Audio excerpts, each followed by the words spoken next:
Bonsoir chers amis, alors c'est parti aujourd'hui pour un nouveau tutoriel qui aujourd'hui concernera l'alignement des formulaires. Alors nous allons aller pas à pas pour permettre à tous ceux qui n'ont pas la rapidité de pouvoir comprendre. Alors dès lors, je vous conseille de créer une page HTML et d'y inclure le même code que je vais maintenant entrer. Voilà.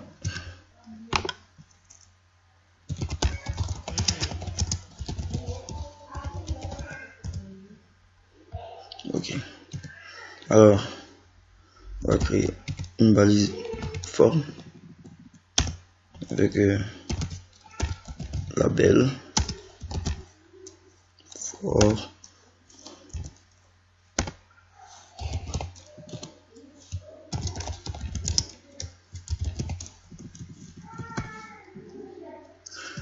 ensuite suivi d'une balise input plutôt type texte name non. Voilà. Ensuite nous allons ajouter un retour à ligne. Excusez-moi.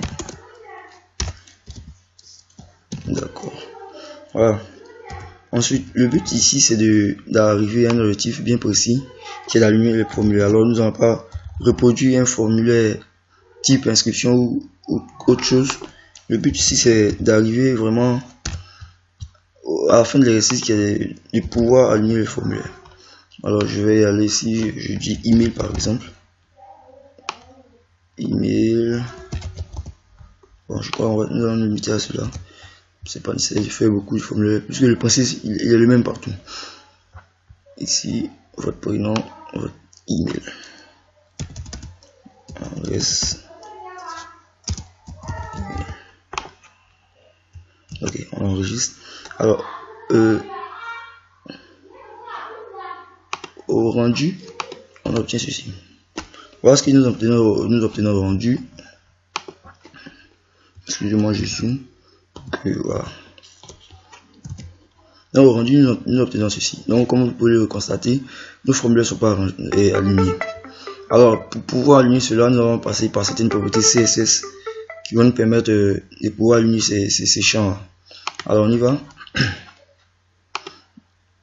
Bon, dans votre fichier ou dans votre code CSS, ici, moi, je le fais dans l'entête pour ne pas avoir, pour pouvoir rester sur le même fichier, travailler sur le même fichier.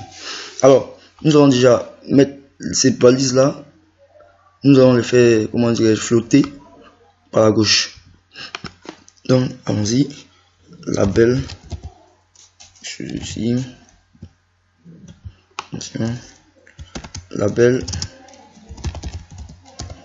float, left. Donc nous faisons flotter ici ces balises là sur le côté gauche. Excusez-moi. Voilà. En le faisant, nous n'obtenons rien. C'est-à-dire rien n'a changé. Maintenant, excusez-moi, c'est normal, nous allons ajouter, voilà. En faisant, effectivement, rien n'a changé.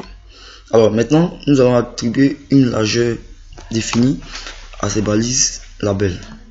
C'est-à-dire en faisant ceci, width, par exemple, égal 200 pixels. Et voilà le travail. Comme vous pouvez le voir ici, nos champs sont complètement alignés, sans forcément avoir passé par les tableaux, etc. Maintenant, ce que nous pouvons faire, c'est d'espacer les différentes lignes. Alors, si vous faites ceci, margin, je prends bottom et je donne par exemple 10 pixels et que je valide, vous voyez qu'il y a un dépassement. Surtout ne paniquez pas, c'est normal. Alors, pour pouvoir remédier à cela, c'est très simple. Vous revenez ici, vous allez maintenant indexer les balises de type input. Comme ceci, input, pardon. Et vous répétez ce code, cette ligne. Vous la rajoutez ici, tout simplement. Voilà. Pour que cela soit équitable, et voilà, vous avez votre avis. Donc, j'espère que ce tutoriel vous aura servi. Je vous donne rendez-vous très bientôt pour des tutoriels plus enrichissant. Allez, portez-vous bien.